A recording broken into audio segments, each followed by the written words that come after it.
శ్రీ కాళికాదేవి జ్యోతిషాలయం. దూరంలో ఉన్న వారికి ఫోన్ ద్వారా జ్యోతిష్యం చెప్పబడును, పూజలు చేయబడును. మీకు ఎటువంటి సమస్యలు ఉన్నా జ్యోతిష్యం చెప్పబడును. తీరని సమస్యలకు ప్రత్యేకమైన హోమాలు చేయబడును. మీరు కోరుకున్న పనులు మూడో వ్యక్తికి తెలియకుండా చేయబడును. భార్యాభర్తల సమస్యలు, ప్రేమ సమస్యలు, కుటుంబ సమస్యలు, పెళ్లి, సంతాన సమస్యలు, మీకు ఎటువంటి సమస్యలు ఉన్నా జ్యోతిష్యం చెప్పబడును. గురూజీ గోవిందరాజు. Phone number 9398344096. అందరికీ నమస్కారం అండి. ఛానల్లోకి తిరిగి స్వాగతం. ఈ రోజున ఖచ్చితంగా కన్యా రాశి జాతకులు ఈ నిజం విని తట్టుకోలేరు. ఏమిటి ఆ నిజం? ఏం జరగబోతుంది?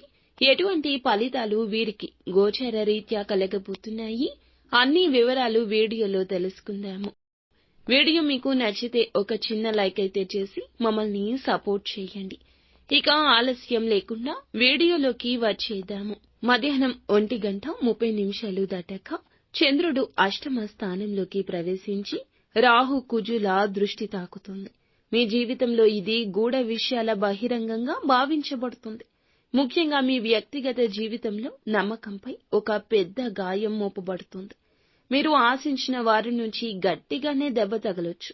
మీరు నమ్మిన వ్యక్తి మీరు ఊహించని ప్రవర్తన చేస్తారు. గడచిన కాలంలో వారిపై చాలా నమ్మకం పెట్టుకున్నారు. ఇప్పుడు పూర్తిగా భిన్నంగా మారిపోయి మిమ్మల్ని మోసం చేసినట్లు తెలిసే దుస్థితి దాపురిస్తుంది. ఇది కేవలం వ్యక్తిగతం కాదు, ఆర్థికంగా లేదా పరువు విషయంలో కావచ్చు. మీ దగ్గర వారే మీ యొక్క అభివృద్ధి అడ్డుకోవడానికి చేస్తున్న కుట్ర కావచ్చు. ఒక్కసారిగా చెవిన పడుతుంది. వారి మాటల్లో వక్రీభావం ఉంటుంది. ఎవరో ఒకరు రికార్డింగ్ మెసేజ్ లేదా థర్డ్ పర్సన్ ద్వారా ఈ నిజం మీకు తెలుస్తుంది.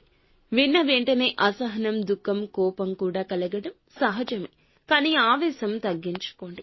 సోషల్ మీడియాలో, వర్క్ ప్లేస్ లో లేదా కుటుంబ సభ్యుల్లో ఒక లేనిపోని అపవాదం ఫలితంగా బాధపడే అవకాశం ఉంటుంది. ఇది వినగానే మీరు వెంటనే స్పందించాలనిపిస్తుంది. కానీ క్షణికంగా ఆగితే మీకు చాలా నష్టం పూరించబడుతుంది. తీవ్రమైన మానసిక ఒత్తిడి ఈ రోజు కలగొచ్చు.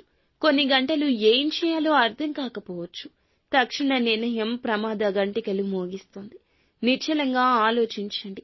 నమ్మిన వ్యక్తితో మాటల్లో గౌరవం ఉండాలి. ప్రతి విషయానికి వెంటనే స్పందించొద్దు. దెబ్బతిన్న వాటి నుంచి ఆ గుండెతో తీసుకునే నిర్ణయాలు సాధారణంగా పశ్చాత్తాపాన్ని కలగచేస్తాయి. మీ దగ్గర ఉన్న వివరాలు గోప్యంగా ఉంచండి. నిజం తెలుసుకున్నా కూడా వాటిని బయట పెట్టొద్దు. ఇందులకు ఆధారంగా భవిష్యత్తుకు సంబంధించి నిర్ణయం తీసుకోవడం, మీ శాంతి కాపాడుకోవడం మీ లక్ష్యం. మీ మేధస్సును ఉపయోగించి ఆ వ్యక్తికి ఎలా దూరంగా ఉండాలో ప్రణాళిక చేసుకోండి. ఓం శ్రీ హనుమతే నమః ఈ యొక్క మంత్రాన్ని కష్టం కలిగిన ప్రతిసారి, బాధ కలిగిన ప్రతిసారి బాధాతప్త హృదయంతో 21 సార్లు జపించండి. ఖచ్చితంగా హనుమంతుని అనుగ్రహం కలుగుతుంది. మానసిక స్థైర్యం కలుగుతుంది. మీ జేబులో ఈ రోజున ఒక నిమ్మకాయను పెట్టుకుని వెళ్ళండి. మీకు ఉన్న దృష్టి పోతుంది. మీకు మనసు ప్రశాంతంగా మారుతుంది. అంతా